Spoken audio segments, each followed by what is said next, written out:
Hello student, good morning to all. Today we will discuss about crystal field theory. आज हम लोग पढ़ने वाले हैं क्या क्रिस्टल फील्ड थ्योरी। इसके प्रीवियस वाले लेक्चर में हम लोग ने वीवीटी पढ़ लिया। वीवीटी में कुछ कैसे स्ट्रक्चर होते हैं उन सबको पढ़ लिया और कुछ मैंने एचडब्ल्यू आपको दिया होता।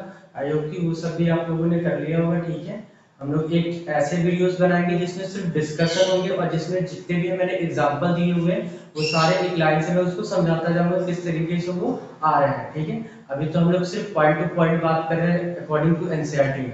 तो आज हम लोग को जो वीवीटी में लिमिटेशन था उन्होंने क्या बताया था, जो मेटल और लिगेंड के बीच बॉन्डिंग थी वो कैसी थी, कोवैलेंट थी। इट मीन दैट लिगेंड और मेटल के ऑर्बिटल के बीच क्या हो रहा था, ओवरलैपिंग हो रहा था। कोवैलेंस मींस ये करते ओवरलैपिंग, वो लिमिटेशन। दूसरा उन्होंने कलर्स नहीं बताया था। तीसरा कुछ कॉम्प्लेक्सेस के बारे में नहीं बताया था। चौथा हमारे पास लिगेंड के बारे में भी कुछ नहीं बताया थे। अब उसके बारे में उसके लिमिटेशन को दूर करने के लिए हम लोग को आया क्या हमारे पास नेक्स्ट थ्योरी जिसका नाम था क्रिस्टल फील्ड थ्योरी।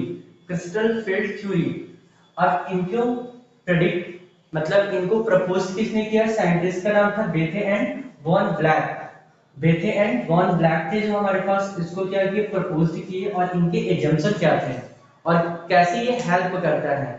तो हम लोग देखो बात करते हैं पहले crystal field theory. Crystal field theory, अगर किसी क्रिस्टल सिस्टम में अगर कोई मेटल सेंट्रल मेटल एटम है तो उसकी स्प्लिटिंग कैसी होगी वो हम लोग इसमें फील्ड के अकॉर्डिंग देखेंगे। तो इन जनरल हम लोग देखते हैं इसमें सेफ्टी के अकॉर्डिंग इन जनरल हम लोग पढ़ते हैं क्या, डी ऑर्बिटल की स्प्लिटिंग देखते हैं सीएफटी में। ठीक है, और बताते हैं किस टाइप का फील्ड है, स्ट्रॉन्ग फील्ड है कि वीक फील्ड है। ये फील्ड हम लोग देखते हैं, वो डिपेंड करता है लिगेंड पे डिपेंड करता है किस तरीके से लिगेंड अप्रोच हो रहे हैं सेंट्रल मेटल के टुवर्ड्स। ठीक है, तो हम लोग पहले एजम्पशन पढ़ते हैं, लाइन बाय लाइन पहले पढ़ते हैं फिर डिस्कशन करते चले जाते हैं। तो एजम्पशन मैंने कुछ लिख के रखा हुआ है। एजम्पशन पहले से इस वजह से लिखा हो क्योंकि ज्यादा टाइम लगे। पहला हमारे पास एजम्पशन ये था, उन्होंने बोला जो आयनिक लिगेंड्स होते हैं, ionic ligand act as a point charge है। Ionic ligand act as a point charge at the neutral ligand act as a point dipole। दो वर्ड यूज किया, dipole and point charge. Neutral ligand को उन्होंने क्या बताया, neutral ligand को क्या बताया, पॉइंट डाइपोल। और लिगेंड को क्या बताया उन्होंने, नेगेटिव लिगेंड। आयनिक लिगेंड को क्या बताया, पॉइंट चार्ज। पॉइंट चार्ज सिर्फ एक पॉइंट की तरह, जैसे इसमें दो चीज होता है, अगर ये सेंट्रल मेटल एटम होगा तो ये पॉजिटिव चार्ज होगा तो ये फिक्स होगा अपनी पोजीशन पे, और जो नेगेटिव वाला होगा वो क्या करेगा, अप्रोच करेगा। ठीक है, तो ये किसकी तरह काम करेगा, पॉइंट चार्ज की तरह काम करेगा। दूसरा बताया उन्होंने जो न्यूट्रल लिगेंड है डाइपोल, पॉइंट डाइपोल की तरह काम कर रहा है। पॉइंट डाइपोल की तरह क्या होता है कि हम लोग के पास जितने भी कॉम्प्लेक्सेस, मैक्सिमम बता रहा हूं 60 से 65% जो कॉम्प्लेक्सेस होते हैं न्यूट्रल लिगेंड से ही बनते हैं। न्यूट्रल लिगेंड का मींस है जैसे H2 हो जाएगा भाई, NH3 हो जाएगा। ठीक है, इस तरीके से लिगेंड हो जाएगा आपके पास, CO हो जाएगा, NO हो जाएगा। न्यूट्रल लिगेंड से ही ज्यादातर केसेस में हम लोग के पास बनते हैं। तो ये सब तो ज्यादा यूज है, इनका सबका बहुत कम यूज है। तो अब न्यूट्रल लिगेंड में डाइपोल, पॉइंट डाइपोल का मतलब क्या होगा, कुछ ना कुछ तो डाइपोल होगा ही होगा। जैसे N को बोलूं NH3 तो this one this one this one, तो इस पे क्या होगा, डायरेक्टेड हो जाएगा ये लोन पेयर। तो इस पे डेल्टा पॉजिटिव डेल्टा नेगेटिव, ये डेल्टा पॉजिटिव ये डेल्टा पॉजिटिव और ये क्या होगा, डेल्टा पॉजिटिव। तो न्यूट्रल डाइपोल पॉइंट का मतलब क्या होगा, ये नेगेटिव चार्ज है नाइट्रोजन पे, ये टुवर्ड्स होगा सेंट्रल मेटल एटम के करीब। तो डाइपोल का मतलब समझ में आया कि अपनी पोलैरिटी को क्या किया, ये डाइपोल क्यों होंगे, ये जो न्यूट्रल लिगेंड है कैसे पोलैरिटी रहा, वेक्टर स्केल हम लोग पढ़े थे 11th में। तो नाइट्रोजन पे डेल्टा नेगेटिव हो जाएगा, पॉजिटिव पॉजिटिव क्या होगा, हाइड्रोजन पे हो जाएगा। तो इसका नेगेटिव चार्ज किसकी तरफ टुवर्ड्स होगा, सेंट्रल मेटल एटम की तरफ होगा। तो ये भी क्या होगा, डाइपोल होंगे। क्लियर। तो पहला पॉइंट बोलता है कि ligand act as a point charge, और दूसरे पॉइंट में बोलता है neutral ligand act as a point dipole. तो डाइपोल का मींस ये होगा। अगर हाइड्रोजन की बात करें तो हाइड्रोजन में कैसे ऑक्सीजन है, H2 में बात करें तो delta negative delta positive and ये क्या होगा, डेल्टा H पॉजिटिव हो जाएगा, H डेल्टा पॉजिटिव, ये क्या होगा, डबल माइनस। डन। तो ये भी क्या होगा, डाइपोल हो गया। तो ऑक्सीजन चार्ज क्या होगा, टुवर्ड्स होगा किसके, सेंट्रल मेटल एटम पे। क्लियर। तो डाइपोल पॉइंट चार्ज का मींस होता है पॉजिटिव, और ये इस तरीके से नेगेटिव और इस तरीके से पॉजिटिव चार्ज क्या होगा, टुवर्ड्स होगा किसकी तरफ, सेंट्रल मेटल एटम की तरफ। दूसरे पॉइंट से ज्यादा क्लियर होगा। दूसरा पॉइंट देखो क्या बोलता है, metal ligand bond is the purely electrostatic और आयनिक। सबसे बड़ी बात इन्होंने बोली जो कि सही भी थी और कुछ गलत भी थी तो गलत था, तो हमारे पास लास्ट आया था एलएफटी आया था, जिन्होंने पूरा इसको एक्सप्लेन किया था।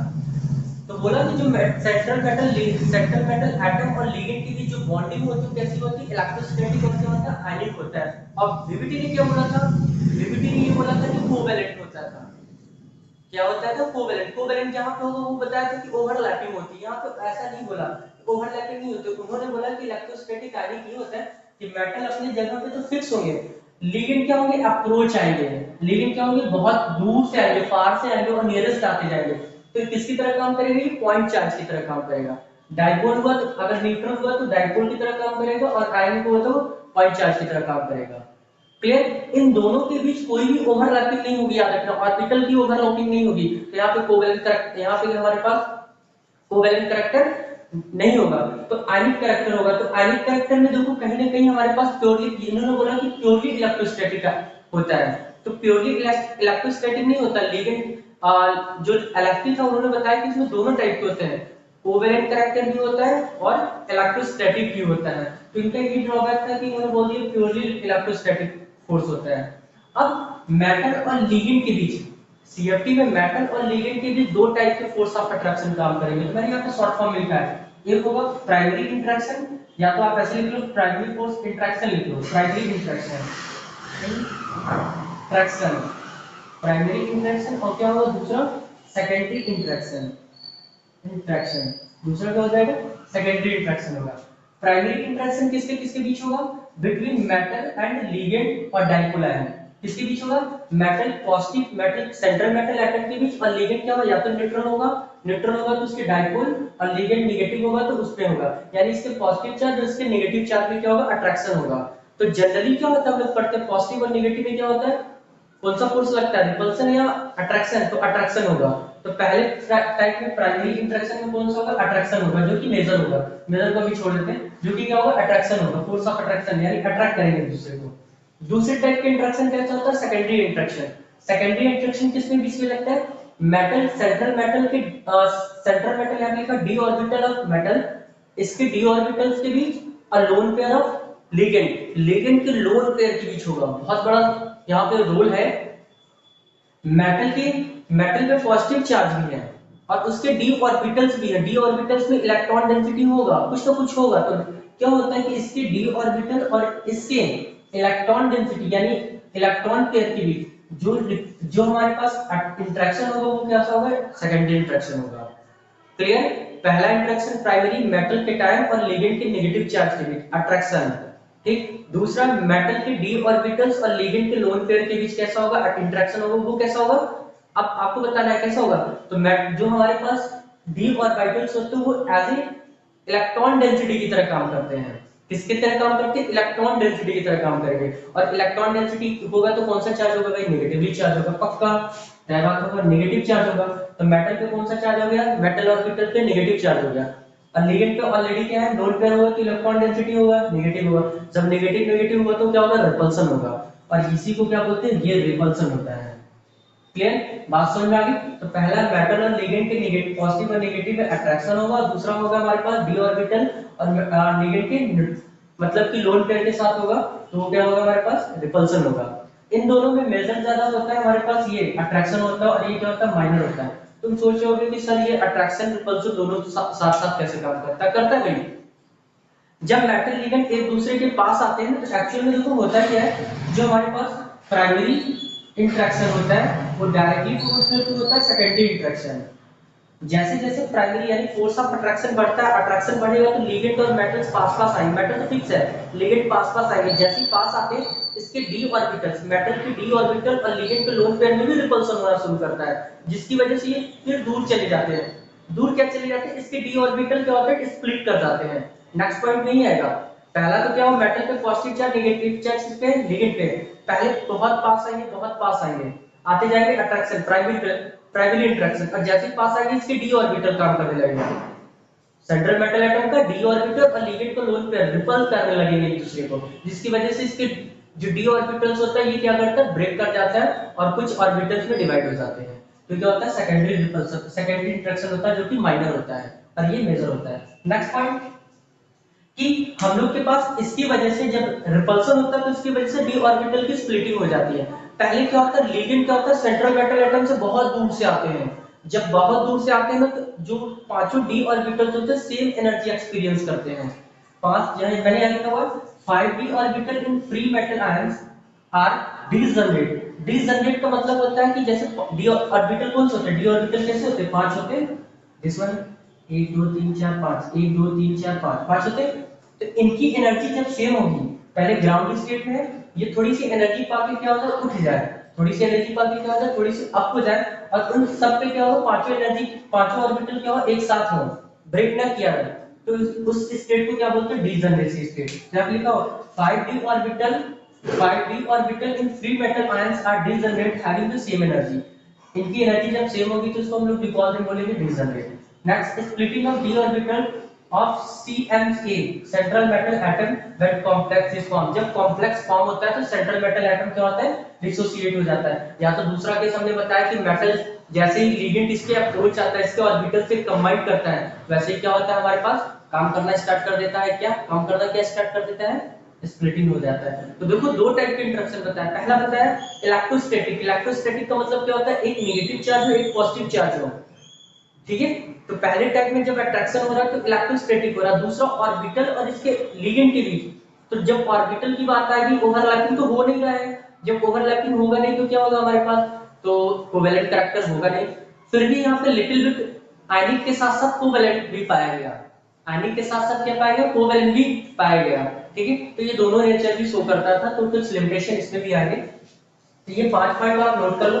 जैसे बता दिया, splitting of D orbital of CMA when complex is form. जब लिगेंड पास आएगा यानी कॉम्प्लेक्स बनना चाहेगा या बन जाएगा, तो डी ऑर्बिटल सी क्या होगी हमारे पास, स्प्लिटिंग हो जाएगी।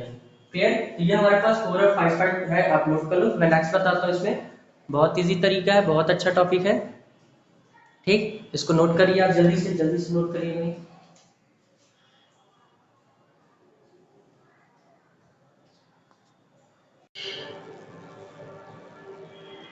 आपने नोट कर लिया। अब देखो नेक्स्ट हम लोग के पास पढ़ना है क्या, कि क्रिस्टल फील्ड स्प्लिटिंग इन ऑक्टाहाइड्रल, कोऑर्डिनेशन नंबर 4 पढ़ना, ठीक है। कोऑर्डिनेशन नंबर 6 पढ़ना, ठीक है। अभी हम लोगों ने बता दिया कि क्रिस्टल फील्ड थ्योरी में कैसे कैसे लिगेंड काम करते हैं। दो इंटरेक्शन होते हैं, एक प्राइमरी एक सेकेंडरी होता है। प्राइमरी क्या होता है, मेटल्स और लिगेंड के बीच होता है, और जो सेकेंडरी होता है मेटल ऑर्बिटल्स एंड लिगेंड के लोन पेयर के साथ होता है, ठीक है। तो जो सेकेंडरी होता है वो रिपल्सन होता है, जिसमें डी की स्प्लिटिंग हो जाती है। तो हम लोग इस सेकेंडरी ही इंट्रैक्शन पढ़ेंगे अभी, ठीक है। तो अब हम लोग के पास कोऑर्डिनेशन नंबर 6 है। सपोज कर लो कि हमारे पास कोई कॉम्प्लेक्स है, ऐसे FeCN होल 6 4 माइनस है, ठीक है। कुछ इस तरीके से होगा Fe दिस वन, ठीक है। और लिगेंड ऐसे आएंगे, ligand 6 CN CN CN CN CN ऐसे आएंगे। अभी बहुत सपोज कर लो इनफाइनाइट पे हैं, अभी सपोज कर लो कहाँ पे है, इनफाइनाइट पे हैं। जब इनफाइनाइट पे होते हैं तो हमारे पास करना क्या है कि पहले इस डी ऑर्बिटल की स्प्लिटिंग दिखानी है ना। तो डी ऑर्बिटल की स्प्लिटिंग कैसे होती है, तो मैं पहले बनाता हूँ किस तरीके से होती है, आप बना लो पहले। तो फर्स्ट ऑफ ऑल आप डी ऑर्बिटल्स इस तरीके से बनाओ, 1 2 3 4 5, d x y, d y z, d z x, d x square minus y square and d z square, हो गया। तो ये क्या होगा, free d orbital, free d orbital orbital of central metal atom. अब जैसे ही लिगेंड बहुत दूर है, अभी जब बहुत दूर होंगे तो इस एनर्जी इसकी बहुत डाउन होगी। जैसे ही लिगेंड धीरे धीरे अप्रोच होते जाएंगे सेंट्रल मेटल एटम के पास, तो इसकी डी ऑर्बिटल की एनर्जी इसकी थोड़ी सी क्या हो जाएगी, बढ़ जाएगी। इसकी थोड़ी एनर्जी क्या हो जाएगी, बढ़ जाएगी, ठीक है। तो बढ़ने के जो थोड़ी एनर्जी बढ़ेगी वहां पे ये इसको हम लोग वी कॉल देम, इसको बोलेंगे क्या, इसको हम लोग बोलेंगे degeneracy state, d x y, d y z, d z x, d x square y square and d z square. इसको क्या बोलेंगे हम लोग, डी जनरेसी स्टेट, ठीक है। डी जनरेसी स्टेट हो गया, ठीक है। अब नेक्स्ट, अब क्या होगा, लिगेंड जैसे इसके एरिया में एंट्री करेगा, अभी बहुत दूर था, बहुत दूर से जब आ रहा था तो ये सभी के सभी लिगेंड इसमें सेम अमाउंट का क्या एनर्जी इस पे क्या कर रहे थे, एक्सपोज कर रहे थे, यानी ये एक्सपीरियंस कर रहा था सेम अमाउंट का एनर्जी। और जैसे ये इसके एरिया में एंट्री करेगा वैसे रिपल्सन स्टार्ट हो जाएगा। एक्चुअल में होता क्या है ना, कि जैसे ये सपोज कर लो ये Fe है, सेंट्रल मेटल एटम है, लिगेंड आ रहे हैं बहुत दूर से, लिगेंड आ रहे हैं बहुत दूर से आ रहे हैं, कुछ इस तरीके से आ रहे हैं, ठीक है, 6 लिगेंड, 1 2 3 4 5 6। तो जब ये दूर से आएंगे ना, तब इस d ऑर्बिटल पे क्या होगा, सेम अमाउंट की एनर्जी क्या होगी, फील होगी, सेम अमाउंट की एनर्जी क्या होगी, फील होगी। जैसे फॉर एग्जांपल अगर हम बोले कि अगर सपोज कर लो कि 5 लड़के इस तरीके से हैं और कोई लड़का दूर से बाइक पे हाथ दिखा के ऐसे चला जाए, पांचों लड़कों को, पांचों लड़कों के तरफ दिखा के चला जाए, तो क्या सपोज करोगे तुम कि पांचों लड़के क्या करेंगे, क्या बोलेंगे, क्या कि तुम क्यों किया, तुमको किया, समझ ही नहीं आएगा। तो सोच, सब पांचों सोचेंगे कि हमको किया, उंगली दिखा के गया। अब तो उसकी खैर नहीं, ठीक है। तो पांचों सेम अमाउंट की एनर्जी को क्या करेंगे, एक्सपीरियंस करेंगे। तो यही होता है, लिगेंड जब इनफाइनाइट से आता है तो इसमें सेम अमाउंट की एनर्जी लगती है। अब जब इसके सेम अमाउंट की एनर्जी लगती है तो इसकी एनर्जी थोड़ी सी क्या होती है, उठ जाती है, हल्की सी क्या होती है, अप हो जाती है। यानी जब वो दूर से उंगली दिखा के जाएगा लड़का, तो पांचों की एनर्जी क्या होगी, थोड़ी सी क्या होगी, अप हो जाएगी। पांचों के पांचों हल्के से एक्साइटेड हो जाएंगे कि हमको दिखा के कैसे गया, थोड़ा सा आ जाएगा, वो वाला ही फितरत है, जानते ही हो। तो आ जाएगा तो पांचों के पांचों की एनर्जी क्या होगी, थोड़ी सी लिटिल बिट बढ़ जाएगी। तो ये जब लिटिल बिट एनर्जी बढ़ती तो इसी को क्या बोलते हैं, डीजेनरेसी स्टेट। अभी पांचों की एनर्जी सेम है, ठीक। अब होता क्या है कि लिगेंड जैसे ही इसके कंडीशन में, जैसे ही इसके एरिया में एंट्री करता है, पास आ जाता है, अब ये क्या करने लगता है, फोर्स ऑफ अट्रैक्शन ज्यादा हो जाता है। अब फोर्स ऑफ अट्रैक्शन के साथ साथ क्या होता है, रिपल्सन, सेकेंडरी इंट्रैक्शन भी ज्यादा हो जाता है। अब जैसे ही सेकेंडरी इंट्रैक्शन ज्यादा होता है, ये स्प्लिटिंग होना स्टार्ट करता है। अब मैटर क्या हुआ, अब लड़का जो बाइक पे था वो पास में आके बोलता है, पास में किसको उंगली दिखाता है भाई, सिर्फ 2 लड़कों को उंगली दिखाता है। अब 2 लड़कों को जैसे ही उंगली दिखाएगा, अब दोनों लड़के और भड़क जाएंगे, और 3 तो एकदम कूल हो जाएंगे, कहेंगे अरे यार फालतू का मैटर था, हमको दिखाई नहीं रहा था। तो वो तो अब तक एक्साइट हो गया। अब 3 लड़के क्या होंगे, नीचे डाउन आ जाएंगे, 2 लड़के क्या हो जाएंगे, ऊपर चले जाएंगे, ठीक। अब तो स्प्लिटिंग कैसे हो जाएगी भाई, फिर से ये क्या हो जाएंगे, एक्साइट करेंगे, और एक्साइट करने के बाद किस में आ जाएंगे, 2 तो ऊपर चला गया जिनको उंगली दिखाया, और 3 क्या होंगे, नीचे आ जाएंगे भाई। 2 को उंगली दिखाया क्योंकि इसकी एनर्जी बढ़ गई, तो कौन कौन सी एनर्जी था, d x square minus y square, और ये क्या होगा, डी जेड स्क्वायर, और ये क्या होगा, d x y, d y z and d z x, हो गया। तो 2 ऑर्बिटल्स नीचे हो जाते हैं, 3 ऑर्बिटल्स नीचे होता है। तो नीचे वाले को बोलते हैं T2z, और ऊपर वाले को क्या बोलते हैं, इजी ऑर्बिटल्स बोलते हैं। ऊपर वाले को, नीचे वाले को क्या बोलते हैं, T2z। ये सब स्पेक्ट्रोस्कोपिक मुल्कन सिंबल है, वहां से आया है। टी का मतलब होता है ट्रिपलेट, टी का मतलब होता है ट्रिपलेट, 3 ऑर्बिटल है ना। जी का मतलब होता है जीरेड, जीरेड, जीरेड का मतलब होता है centre of symmetry, centre of symmetry, ठीक है। सेंटर ऑफ क्या हो जाएगा, सिमेट्री। सेंटर ऑफ सिमेट्री का कोई मतलब बताएगा, सेंटर ऑफ सिमेट्री का मतलब ऑक्टाहेड्रल कॉम्प्लेक्स में जो होता है हमारे पास कुछ इस तरीके से होता है, metal, ligand, ligand, ligand, this one, 6 type से आते हैं। तो जब टॉप पे जाओगे तो बॉटम अभी आएगा, इस डायगोनल से जाओगे तो इस डायगोनल पे आएगा, इस डायगोनल से जाओगे तो इस डायगोनल से, यानी हर एक के रिस्पेक्ट में दूसरा कैंसिल करने के लिए बैठा है। टॉप पे गया तो बॉटम कैंसिल आउट, लेफ्ट गया तो इस साइड कैंसिल, फ्रंट पे गया तो बैक पे कैंसिल। तो इसको क्या बोलते हैं, सेंटर ऑफ सिमेट्री। तो ये क्या होता है, सेंटर ऑफ सिमेट्री, इसको बोलते हैं जीरेड। और जो हमारे पास कोऑर्डिनेशन नंबर 6 ऑक्टाहेड्रल, वो क्या होता है, सेंटर ऑफ सिमेट्री होता है। और 2 हमारे पास मुल्कन सिंबल स्पेक्ट्रोस्कोपी से आया है, तो आप जान लो T2z इसको बोलते हैं। और इजी, ई का मतलब क्या होता है, डबलेट, ई का मतलब क्या होता है, डबलेट। बहुत लोग सोच रहे होंगे सर तब डी का डबलेट है तो डी से होना चाहिए, तो अब रखा गया है, अब स्पेक्ट्रोस्कोपी का मैटर था, ठीक है। तो इसका नाम क्या रख दिया गया, इजी रख दिया गया, ठीक। 3 ऑर्बिटल T2z, 2 ऑर्बिटल इजी। जो बीच वाले सेंटर होते हैं इसको बोलते हैं बैरी सेंटर, क्या बोलते हैं, बैरी सेंटर, क्लियर, बैरी सेंटर, बैरी सेंटर, बैरी सेंटर के, बैरी सेंटर के जो बीच का डिस्टेंस होता है, सॉरी, ये जो डिस्टेंस होता है इसको हम लोग बोलते हैं डेल ओ, क्या बोलते हैं, डेल ओ। डेल ओ क्या रिप्रेजेंट करता है भाई, डेल ओ क्या करता है, energy gap, splitting energy, splitting, splitting energy gap, energy gap from barycentre, barycentre. और ओ से क्या होगा हमारे पास, ऑक्टाहेड्रल केस होगा। तो डेल ओ क्या रिप्रेजेंट करता है, स्प्लिटिंग एनर्जी बैरी सेंटर से ऊपर कितना गया और नीचे गया, तो टोटल आ जाएगा हमारे पास, स्प्लिटिंग एनर्जी गैप हो जाएगा। और ओ से क्या होता है हमारे पास, ऑक्टाहेड्रल। जब टेट्राहेड्रल के लिए पढ़ेंगे तो डेल टी यूज करेंगे, ठीक है। अब ऊपर वाले की एनर्जी बताना और नीचे वाले की एनर्जी बताना, भाई कितना होगा।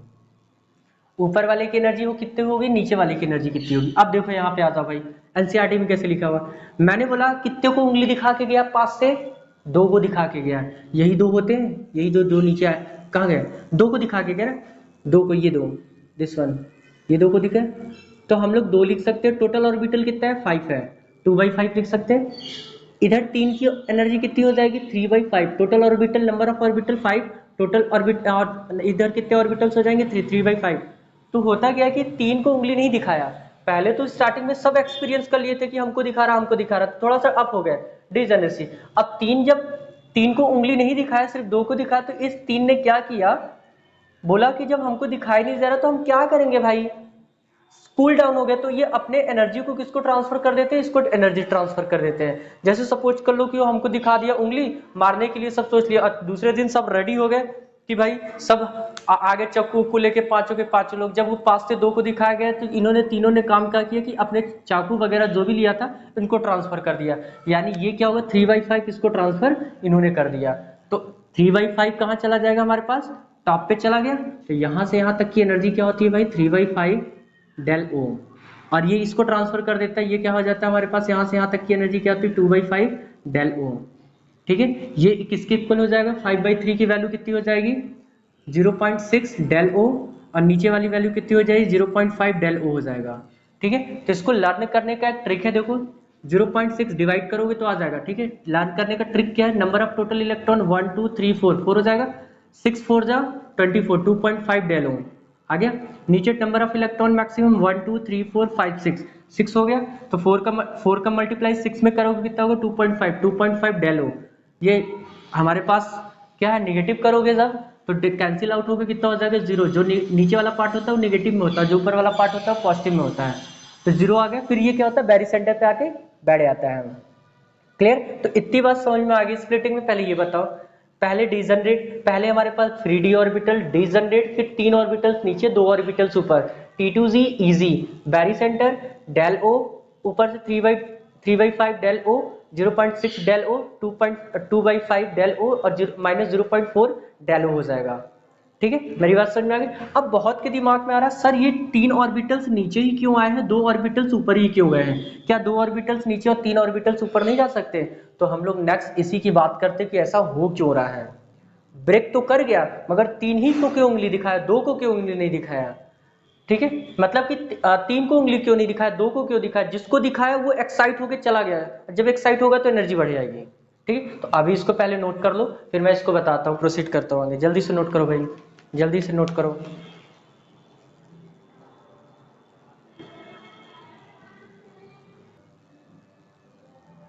नोट कर लिया। अब देखो हम बात करते हैं कि आपने बोला कि सर 2 ऑर्बिटल्स ऊपर और 3 ऑर्बिटल्स नीचे क्यों गए, तो हमारा नाम ही है क्रिस्टल फील्ड स्प्लिटिंग एनर्जी। तो हम लोग को देखना क्रिस्टल फील्ड में कैसा फील्ड लग रहा है कि मतलब स्प्लिटिंग हो जाएगी। तो क्रिस्टल की बात करेंगे, जैसे सॉलिड स्टेट में होता है, दिस वन, सपोज कर लो ये दिस वन टाइप का है,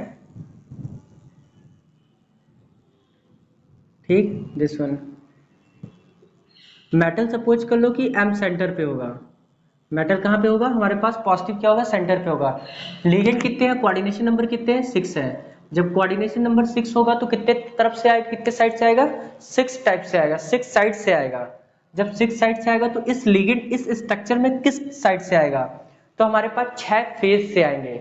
एक यूनिट सेल में हम लोग पढ़ा था सॉलिड स्टेट में कितने फेज होते हैं, 6 फेज। तो 6 फेज कौन कौन सा होगा भाई, एक फेज ये हो गया दिस वन, एक फेज ये हो गया दिस वन, तो यहाँ फेज लिख लो भाई, यहाँ से लेके आओ, दिस वन ऊपर से क्यों लेके आ रहे हो, यहाँ से लेके आओ आप, एक ये हो जाएगा, एक ये होगा, और एक क्या होगा बीच में होगा, एक फ्रंट पे होगा एक बैक में होगा, तो बना नहीं सकता एक दिस वन और एक ये दिस वन, ऐसे आएंगे कुछ।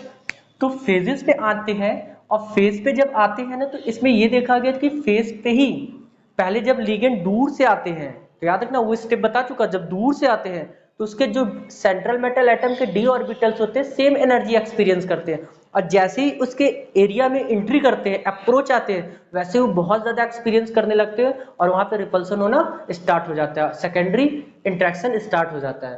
तो यहीं पे देखा गया जब 6 फेज से आ रहे थे तो इसी फेज पे हम लोग के पास एक्सिस मिलने लगे। कौन से मिलने लगे, एक्सिस। दिस वन, ये एक्सिस मिलने लगे। क्लियर, ये एक्सिस मिलने लगे, ये एक्स हो गया और ये क्या हो गया, वाई हो गया। और एक्सिस पे ही लूप्स आते हैं, दिस वन इस तरीके से आने लगे। ये जहां से लिगेंड आ रहे थे वो कहाँ पे मिल रहा था, एक्सिस पे मिल रहा था। तो अब हम लोग को याद रखना होगा कि ऑर्बिटल्स में एक्सिस कैसे होते हैं।